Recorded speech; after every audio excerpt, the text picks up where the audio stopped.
મિત્રો આજે હું વાત કરીશ નાઇસ પર્સન નીરજ.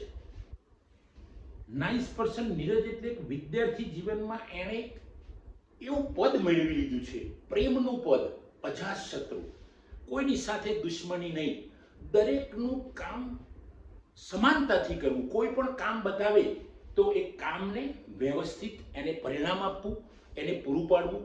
એટલે નીરજ વસાવા એક અલગ પ્રકારની વ્યક્તિ છે.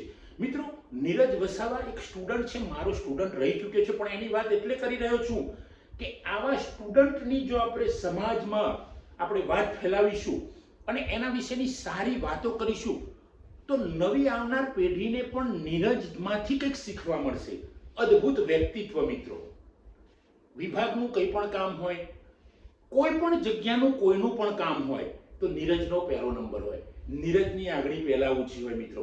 પછી એ કામ એનએસએસનું હોય, એ કામ પ્રાર્થનાનું હોય, એ કામ ઉપાસનાનું હોય, એ કામ છાત્રાલયનું હોય કે એ કામ શિબિરમાં જવાનું હોય, દરેક જગ્યાએ નીરજની પહેલ હોય.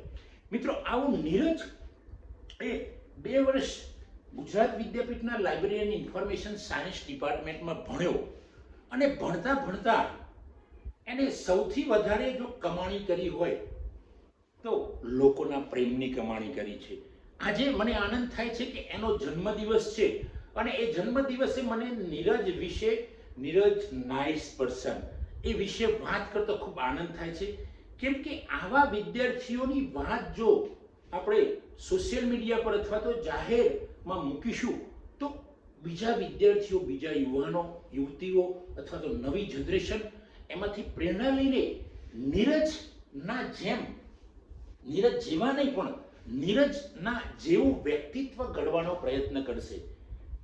નીરજે પેલું સાબિત કરી દીધું, અંગ્રેજીનું વાક્ય, main is the architect of his own Fortune.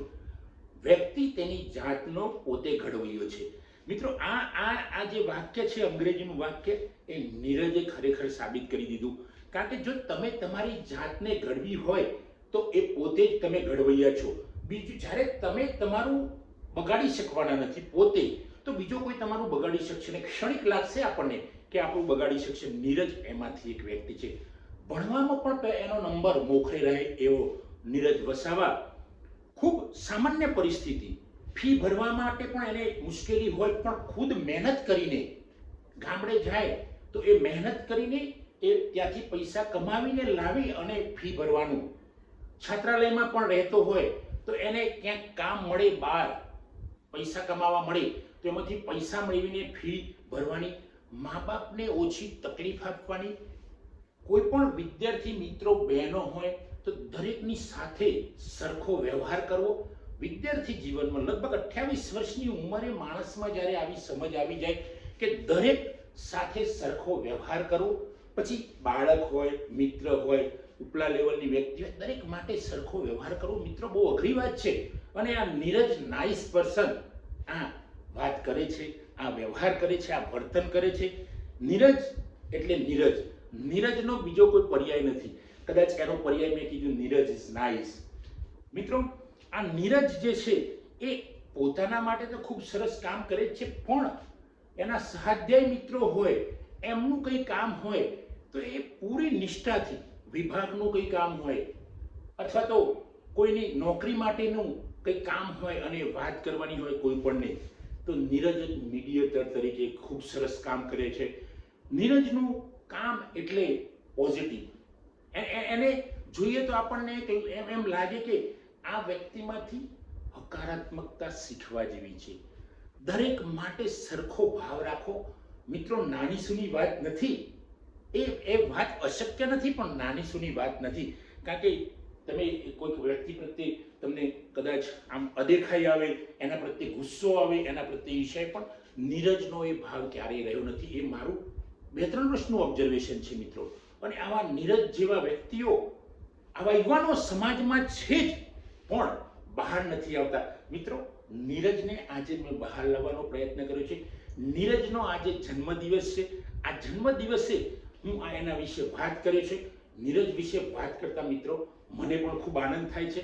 મિત્રો, આ વિડીયો આપ સૌને સારો લાગ્યો હોય તેને બને એટલો શેર કરો. નીરજ નાઇસ પર્સનને સમાજની અંદર શેર કરો અને નવી પેઢી નીરજની જેમ ક્યાંક પોતાના પ્રયત્નો સફળ કરીને આગળ આવવાનો પ્રયત્ન કરે છે. નીરજના માટે એક નોકરી પણ સરળ બની ગઈ, કારણ કે વ્યક્તિત્વના લીધે નીરજ અત્યારે હાલ એક કોલેજમાં નોકરી પણ થઈ ગયો, નોકરી કરતો પણ થઈ ગયો છે. એને એ પણ અભિનંદન હું આપું છું. મિત્રો, નીરજના માંથી આપણે કંઈક શીખ્યું છું એવી શુભેચ્છાઓ સાથે જય હિન્દ, જય ભારત.